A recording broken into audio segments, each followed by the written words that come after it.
नमस्कार दोस्तों, स्वागत है फिर से आपका हमारे YouTube platform M I S study circle में। और जैसा कि उत्तराखंड लोक सेवा आयोग की कुछ परीक्षाएं प्रस्तावित हैं, तो हमें इस कम समय में जितने अधिक से अधिक क्वेश्चन सॉल्व कर लें उतना ही अच्छा माना जाएगा। तो उन्हीं सब चीज़ों को ध्यान में रख के कुछ क्वेश्चंस आज हम आपके सामने डिस्कस करेंगे। होपफुली ये काफ़ी आपकी सहायता प्रोवाइड करेंगे और एक नया एज आपको मिल सकता है एग्ज़ाम को पास करने का। ठीक, तो बने रहिए हमारे साथ। शुरुआत करते हैं बिना टाइम वेस्ट किए पहले क्वेश्चन की। पहला क्वेश्चन है मॉडर्न इंडिया से। ठीक है, मैं यहाँ पर नंबरिंग कर देता हूँ। फर्स्ट, भारत का कौन सा वाइसरॉय सबसे दीर्घ काल तक रहा? दीर्घ काल मतलब सबसे लंबे समय तक रहा। ये 4 वाइसरॉयस के नाम है। ठीक, इनका आंसर है लॉर्ड कर्जन। क्या नाम है इसका? Lord Curzon. और इनका जो टाइम पीरियड था ये था 1899 से 1905, 6 साल तक इन्होंने इनका कार्यकाल देखने को मिलता है। 1899 से 1905 तक बहुत सारी गतिविधियां इनके समय में हुई। इंडियन नेशनल मूवमेंट के दौरान आप इनके बारे में जब पढ़ेंगे तो काफ़ी कुछ चीज़ें आपको पता चलेंगी। इसमें सबसे इंपॉर्टेंट था बंगाल का विभाजन और स्वदेशी मूवमेंट। ठीक, दूसरा क्वेश्चन देखते हैं। निम्नलिखित ग्रीको रोमन लेखकों का सही कालक्रम क्या है? ये देखिए, कई सारे विचारक हैं। पॉलिटिकल साइंस में जब आप इनको पढ़ेंगे, अगर आप पॉलिटिकल साइंस को ऑप्शन मानते हैं यूपीएससी में, तब इन सब के बारे में आपको पढ़ने का मौका मिलेगा। तो ये सारे विचारक हैं जिन्होंने, हम कह सकते हैं कि रेनेसां के पीरियड में, जो कह सकते हैं कि इनके जो विचार थे वो काफ़ी इम्पॉर्टेंट रोल प्ले करते हैं। तो टेसियम, प्लिनी, स्ट्रैबो और टॉलमी। अच्छा क्वेश्चन है, रिपीट हो सकता है, लेकिन इन सब का टाइम पीरियड याद रखना एक चुनौती तो है ही। स्ट्रैबो का टाइम पीरियड जितना मुझे याद आ रहा है वो लगभग है 63 बीसी से लेकर लगभग 24 एडी के आसपास। इनका समय शुरू होता है लगभग 79 एडी के आसपास आते हैं ये, और ये 100 एडी के बाद जाते हैं। तो इस हिसाब से ये आंसर बनना चाहिए। टेसियम इससे भी पहले के हैं, तो आंसर होगा इसका क्या? बी। ठीक है, इंपॉर्टेंट क्वेश्चन है। इनका कालक्रम इस प्रकार से है 1324। ठीक है, ये ग्रीको रोमन लेखक है और इनके विचारों से हम कह सकते हैं कि जो पॉलिटिकल साइंस की जो विचारधारा है वो इनको पढ़े बगैर आपको समझ में नहीं आएगी। ठीक, आगे बढ़ जाते हैं क्वेश्चन नंबर 3 में। क्वेश्चन नंबर 3 है,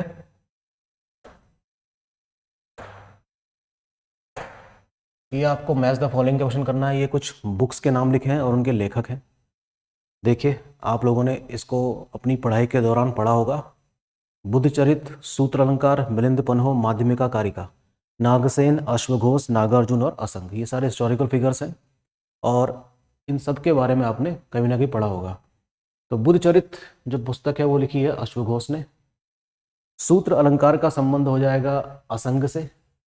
मिलिंद पन्हो का संबंध जाने माने बुद्धिस्ट मॉन्क नागसेन से है। और मध्यमिका कारिका का संबंध है नागार्जुन से। वेरी इंपॉर्टेंट क्वेश्चन आ सकता है।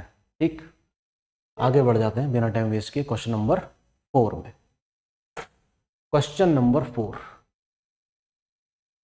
स्वतंत्रता युद्ध में अमेरिकियों के विरुद्ध ब्रिटिश सेना का कौन सा कमांडर जनरल भारत का पहला गवर्नर जनरल बनता है?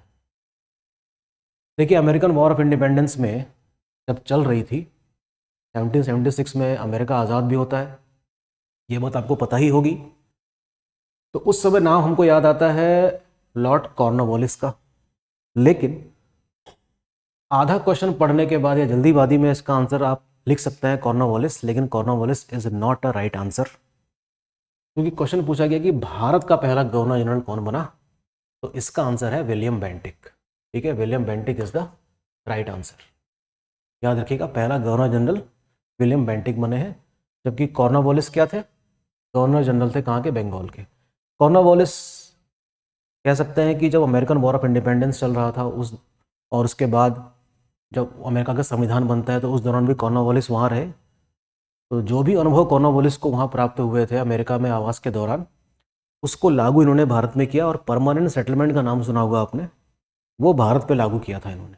ठीक है, very important question. Question number 4 pause करके पढ़िएगा। अगला क्वेश्चन है question number 5। All India trade union Congress के प्रथम अध्यक्ष कौन थे? आसान क्वेश्चन है, आंसर इसका है Lala Lajpat Rai. Indian national movement के दौरान ट्रेड मूवमेंट भी चल रहे थे, तो जो मजदूर लोग हैं उनकी भी मांगें सुनी जानी जरूरी थी। तो हम देख सकते हैं कि all India trade union Congress की स्थापना हुई थी। स्थापना करी थी इसकी एनएम जोशी ने, और इसके पहले जो अध्यक्ष हैं वो कौन थे? लाला लाजपत राय। ठीक, question number 5 very important. Next question, question number 6, UPSC में बहुत पहले आया था क्वेश्चन ये। प्राचीन नगर तक्षशिला निम्नलिखित में से किन के बीच स्थित है? यानी कि दो नदियों के बीच, ये दो नदियां दी गई हैं 4 ऑप्शंस में आपको, और पता लगाना है कि तक्षशिला जो प्राचीन शहर है, जो अपने एक बहुत इंपॉर्टेंट विद्या का केंद्र था, उसके लिए जाना जाता था, जहाँ पर उनका नाम आपको हमेशा याद रहेगा, चाणक्य अर्थात विष्णुगुप्त अर्थात कौटिल्य। पूछा गया है कहाँ पर स्थित है? क्वेश्चन नंबर 7, आंसर इसका है सिंधु और झेलम। सिंधु और झेलम के बीच में लाई करता है क्या? तक्षशिला। क्वेश्चन नंबर 8, नटराज की प्रसिद्ध कांस्य कलाकृति किस कला का एक विशिष्ट उदाहरण है? ठीक, आप जानते ही हैं कि साउथ इंडिया में कल्चरल एक्टिविटीज कितनी चरम पे थी, तो मूर्ति बनाना, मंदिर बनाना, ठीक है ना, मोनोलिथ टाइप के स्ट्रक्चर्स हमको देखने को मिलते हैं साउथ इंडिया में। तो जो नटराज की जो प्रसिद्ध कांस्य कलाकृति है, वो एक उदाहरण किस चीज का है? किस वंश से संबंध है इसका?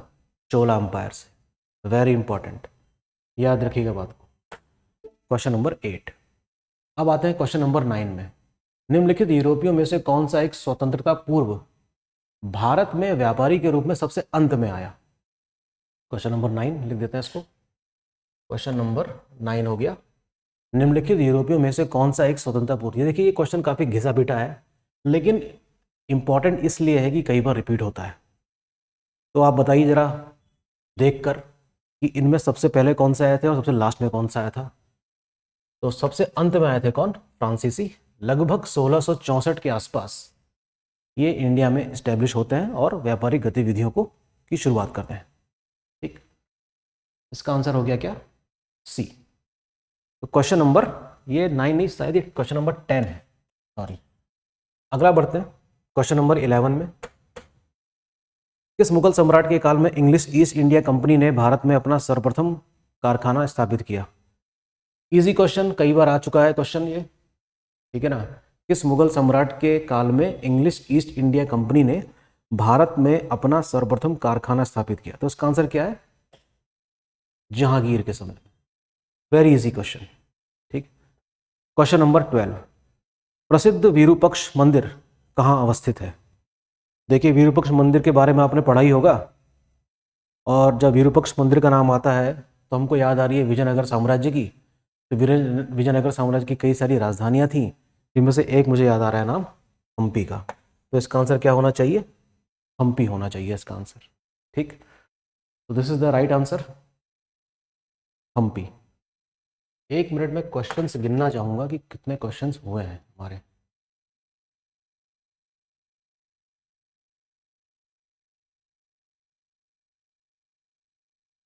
अच्छा, ये 8वां था, ये 9वां था, ये 10वां है एग्जैक्टली, सॉरी। ये क्वेश्चन है आपका 10वां, और इसका आंसर है क्या? हम्पी। प्रसिद्ध विरूपक्ष मंदिर कहाँ अवस्थित है? हम्पी में अवस्थित है, याद रखेंगे बात को। ठीक, अब आता है क्वेश्चन नंबर 11, चतुर्थ बौद्ध संगति। क्वेश्चन नंबर 11 लिख देता हूं मैं यहाँ पे। कश्मीर में किसके नेतृत्व में हुई थी? देखिए ये बात है कुषाण साम्राज्य के समय की, और जो उसके महानतम सम्राट हैं कनिष्क, उन्होंने बौद्ध धर्म से प्रभावित होकर बौद्ध धर्म को स्वीकार किया, और उन्होंने महायान शाखा को एडॉप्ट किया था। तो कनिष्क के दरबार में कई सारे विद्वान रहा करते थे बौद्ध, जिसमें से एक थे कौन? अश्वघोष, वासुमित्र। लेकिन क्वेश्चन ये है कि किसके नेतृत्व में हुई? तो इसका आंसर क्या हो जाएगा? डी, कनिष्क। अगर पूछा जाएगा क्वेश्चन की किसकी अध्यक्षता में हुई है, तब इसका आंसर क्या होगा? वासुमित्र, याद रखिएगा। क्वेश्चन नंबर 12, लॉर्ड कर्जन के बारे में निम्नलिखित में से कौन सा एक कथन सही है? Which of the following is correct about Lord Curzon? Congress के प्रति उनकी पूर्ण सहानुभूति थी? बिल्कुल नहीं भाई, ऐसा कैसे हो सकता था। सहायक संधि प्रारंभ करी थी? नहीं, ये नाम आता है आपका लॉर्ड वेलेस्ली से संबंधित है। ये भारत के वायसराय के रूप में लॉर्ड कैनिंग के उत्तराधिकारी थे? जी नहीं। इन्होंने ढाका, चटगांव और राजशाही के भागों को बंगाल के प्रांत के से अलग किया और उन्हें आसाम में मिला दिया है। ये बात हो रही है बंगाल के विभाजन के समय की, तो इसका आंसर क्या होगा? डी। तो 12th का राइट आंसर क्या है आपका? डी। अच्छा क्वेश्चन है, पहले कभी आया होगा, रिपीट होने की पूरी पूरी संभावना है। क्वेश्चन नंबर 13, निम्नलिखित में से कौन थी वो निम्नलिखित में से कौन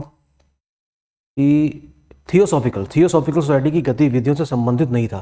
देखो, थियोसॉफिकल सोसाइटी की स्थापना अमेरिका में हुई थी 1875 में, और ये दुनिया भर के जितने भी धर्म हैं उसके सिद्धांतों से काफ़ी प्रभावित थे, और भारत के हिंदू धर्म, बौद्ध धर्म से भी काफ़ी प्रभावित थे। ठीक है, तो हम कह सकते हैं कि यूनिवर्सल ब्रदरहुड वाला कॉन्सेप्ट यहाँ भी हमको देखने को मिलता है। तो ब्लावात्स्की और ऑलकॉट इन दोनों ने तो स्थापना की थी, तो इसका मतलब ये हुआ कि ए और सी इसका आंसर नहीं हो सकते। श्रीमती एनी बेसेंट को जिम्मेदारी सौंपी गई थी कि थियोसॉफिकल सोसाइटी के जो भी सिद्धांत हैं इनका प्रचार प्रसार करें। ये आई भारत में, और मद्रास के अड्यार में इन्होंने इसका मुख्यालय भी स्थापित किया। ये सब बातें हैं 1892 के आसपास की। तो इसका आंसर क्या बन रहा है? A O Hume is the right answer, who is not associated with theosophical society. Very important question. अगर ये क्वेश्चन आया है तो ये भी आ सकता है कि इसका फाउंडर कौन था। ठीक है, याद रखेंगे बात को। तो अगला क्वेश्चन देखते हैं, क्वेश्चन नंबर 14। कई बार ये क्वेश्चन रिपीट हुआ है, कई बार ये क्वेश्चन रिपीट होगा, ये इतना इंपॉर्टेंट क्वेश्चन। तो हमें क्या करना है, इस घटना को क्रम में लगाना है कि कौन कौन सी घटना कब कब हुई। लखनऊ समझौता मुझे याद आ रहा है 1916 का है, चंपारण सत्याग्रह 1917 का है, खिलाफत आंदोलन 1920 का है, और जलियांवाला बाग कांड है 1919 का। आसान सवाल, तो इसका आंसर होना चाहिए 1 2 4 3, यानी कि ए। क्वेश्चन नंबर 14 का आंसर क्या होगा आपका? ए। ठीक, आसान सा सवाल, लेकिन रिपीट होता है। रिपीट हुए क्वेश्चन गलत नहीं होने चाहिए, मैंने इससे पहले वाले लेक्चर में भी ये बात कही थी। तो इस बात का ध्यान रखेंगे कि रिपीटेड क्वेश्चन गलत ना हो। रिपीटेड क्वेश्चन गलत होने का मतलब ये है कि आप दौड़ से बाहर हो जाएंगे, ध्यान रखिएगा। अगला क्वेश्चन देखते हैं, क्वेश्चन नंबर 15। 15th क्वेश्चन है ये देखिए, ये कुछ जनजातियों के नाम है, और ये दे देता हूं यहां पर मैं 16th क्वेश्चन। ओरांव, खोंड, चेंचू, टोडिया, ये जनजातियां हैं जो भारत के अलग अलग हिस्सों में पाई जाती हैं।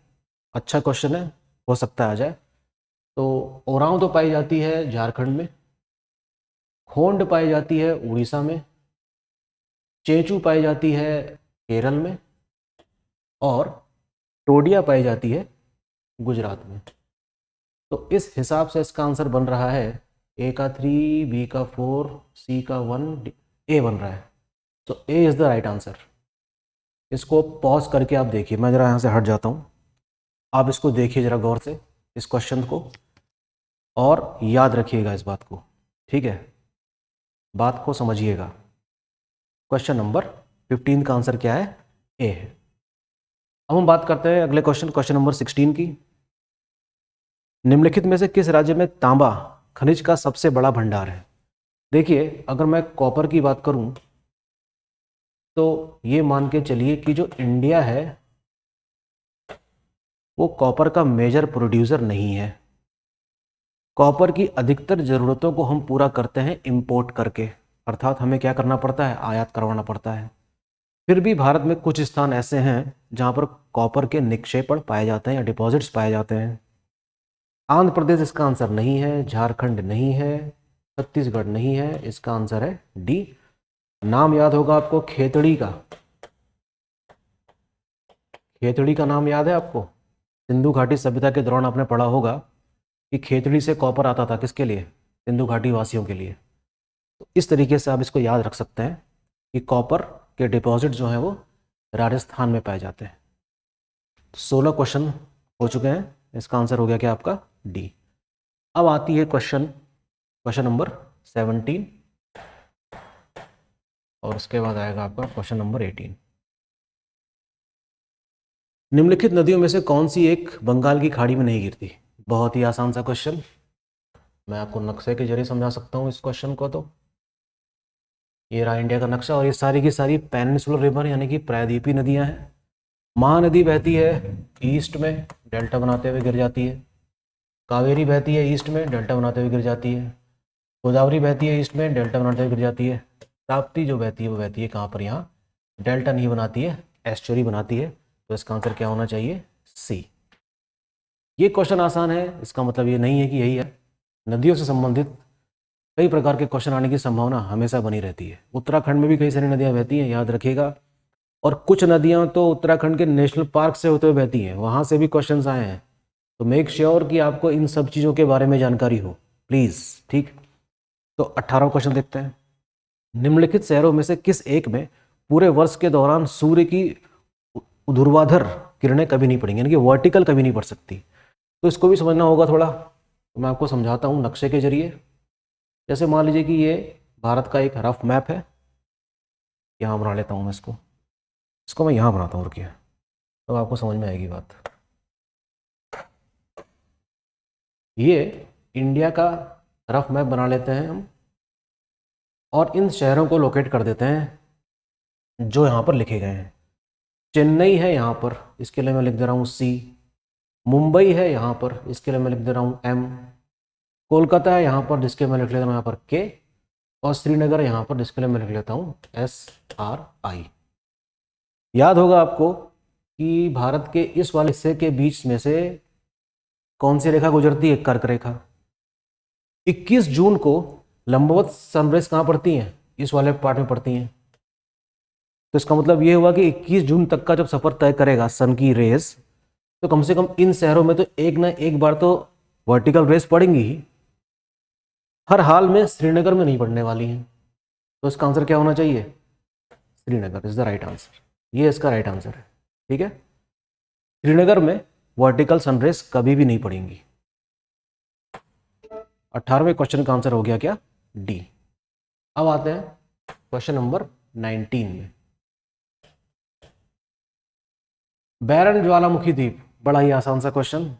इसका आंसर है, हाँ इसका आंसर आपको बताना होगा कि अंडमान में है कि निकोबार में है। लक्षद्वीप में तो नहीं है, और उपयुक्त में से कोई नहीं है वाला आंसर भी नहीं है। तो इसके आंसर बनते हैं ए या बी में से। समझ रहे बात आप? ए या बी में से इसके आंसर बनते हैं। तो अंडमान, निकोबार, लक्षद्वीप, उपयुक्त में से कोई नहीं।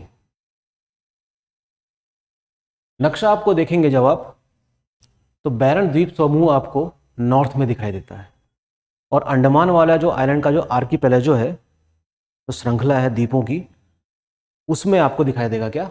बैरन ज्वालामुखी। तो इसका आंसर क्या है? अंडमान। निकोबार नहीं है, ये हो नहीं सकता, ये हो नहीं सकता। Question number 20। निम्नलिखित शैल तंत्रों में से कौन सा धात्विक खनिजों में सर्वाधिक संपन्न है?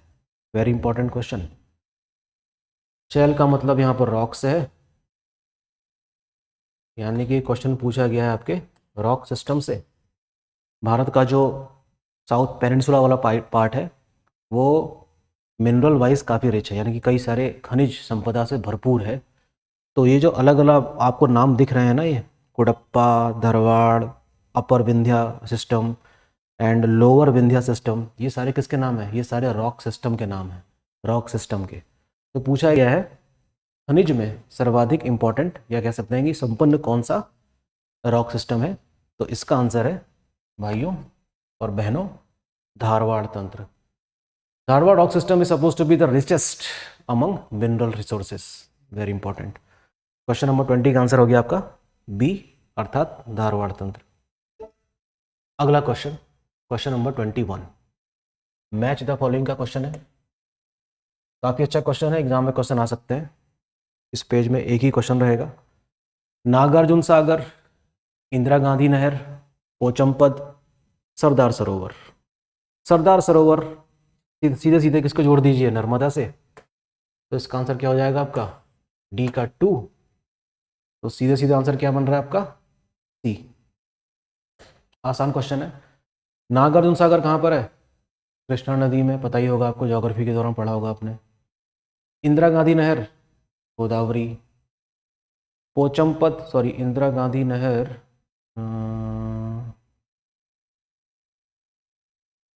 व्यास, व्यास नदी, सॉरी, इसको मिटा देता हूँ पहले।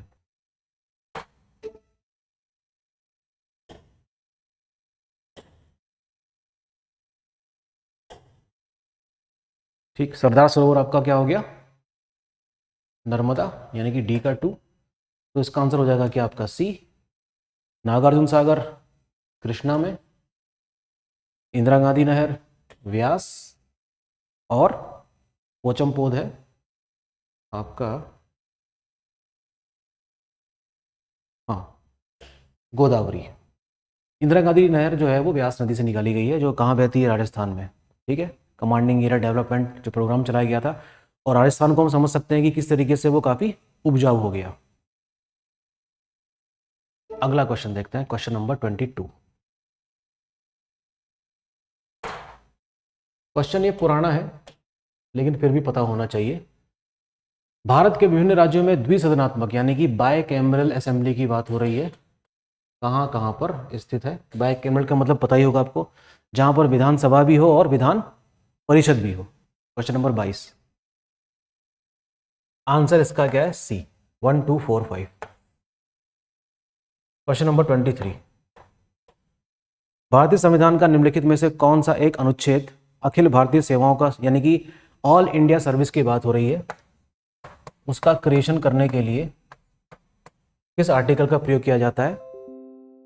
आर्टिकल नंबर 312, और इसको करने का अधिकार राज्यसभा को है, ना कि लोकसभा को। अच्छा क्वेश्चन है, एग्जाम में रिपीट होने की संभावना रहती है। क्वेश्चन नंबर 23 का आंसर क्या हो गया आपका? बी। अब आता है क्वेश्चन नंबर 24 में, निम्नलिखित रिटों में से कौन सी रिट केवल न्यायिक एवं न्यायिक कल्प प्राधिकारियों के विरुद्ध जारी की जा सकती है? अब तक का सबसे अच्छा क्वेश्चन ये है, क्वेश्चन नंबर 24। इसका आंसर है बी।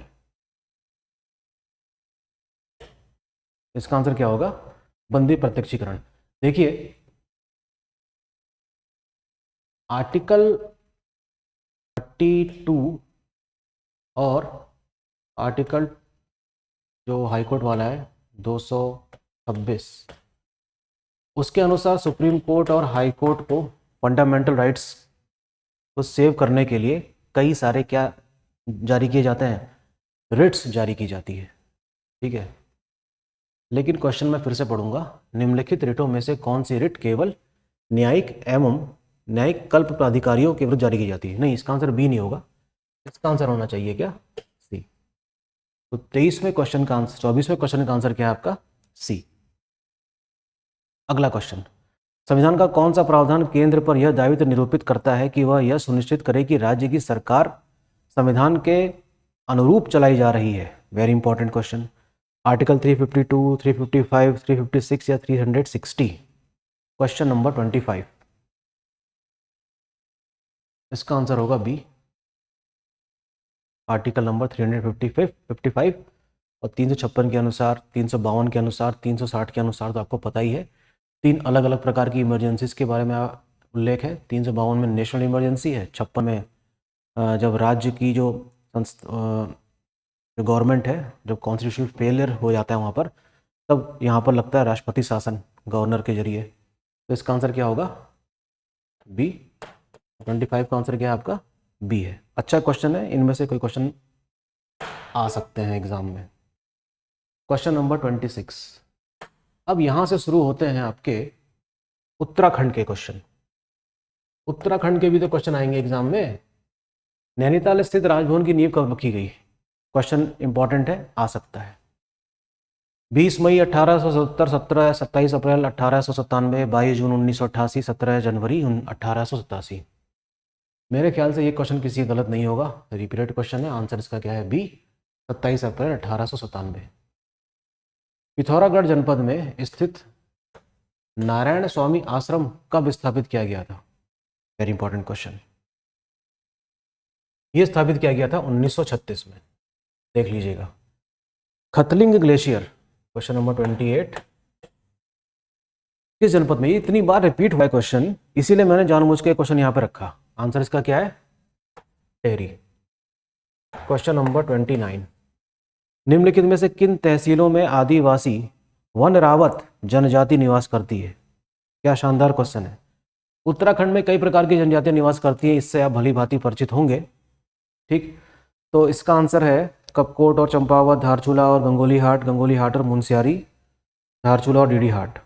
इसका आंसर क्या है? डी, धारचूला और डीडी हाट के बीच में ये आदिवासियां वनरावत निवास करती हैं।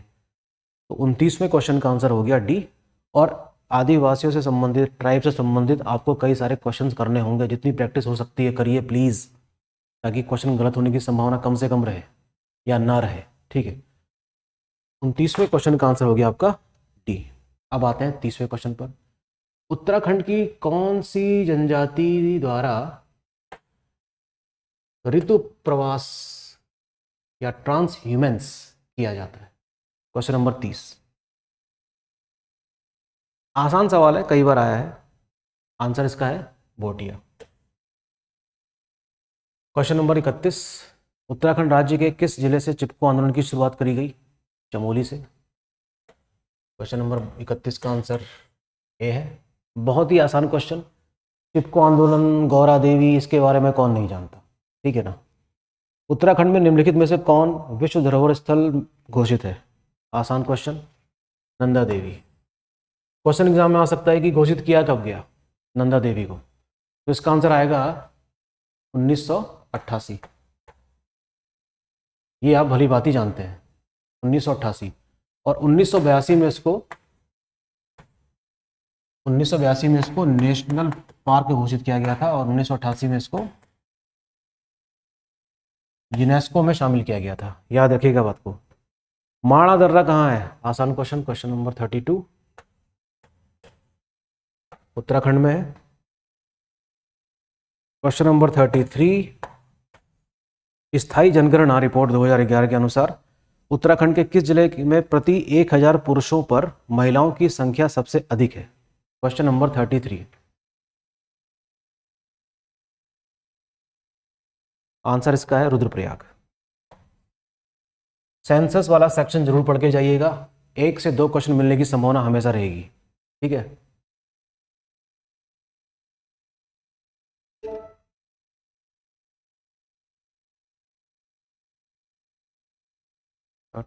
था ये।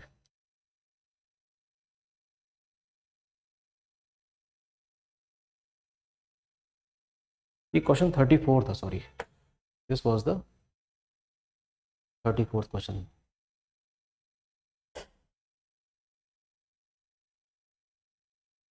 स्थायी जनगणना रिपोर्ट 2011 के अनुसार उत्तराखंड के किस जिले में प्रति 1000 पुरुष पर महिलाओं की संख्या सबसे अधिक है? सॉरी, ये आंसर अल्मोड़ा है, ना कि रुद्रप्रयाग। Very important. अगला क्वेश्चन देखते हैं, 35। इनमें से कौन सा नृत्य उत्तराखंड का नहीं है? आसान क्वेश्चन। जागर, चांचरी, तेरहा ताली और थड़िया। नृत्य, संगीत, बजाए जाने वाले वाद्य यंत्र, इन सभी के बारे में क्वेश्चंस आने की संभावना रहती है। फिलहाल इसका आंसर क्या है? तेरहा ताली। अल्मोड़ा के निकट आज का last question, question number 36। Almora के निकट लाखों उड्यार पर लाल रंग से उकेरी गई जो मानव आकृतियां मिली हैं वो किस काल की हैं? ना तो वैदिक काल की हैं, ना कुषाण काल की, ना चंद्र काल की, ये हैं पाषाण काल की, अर्थात स्टोन एज की। तो फिलहाल आज के सेशन में आप लोगों के लिए सिर्फ 36 क्वेश्चन ही हैं। ये क्वेश्चन सिर्फ एक क्या है, आपको आगाह करने के लिए है कि क्वेश्चन सॉल्व करते रहिए, ठीक, ताकि रिपीटेड क्वेश्चंस गलत ना हो। होपफुली आप लोगों की तैयारी ठीक ठाक चल रही होगी, और इसी साथ बने रहिए AIMS स्टडी सर्कल के साथ, और अपनी सफलता को सुनिश्चित भी कीजिए। थैंक यू, मिलते हैं जल्दी ही।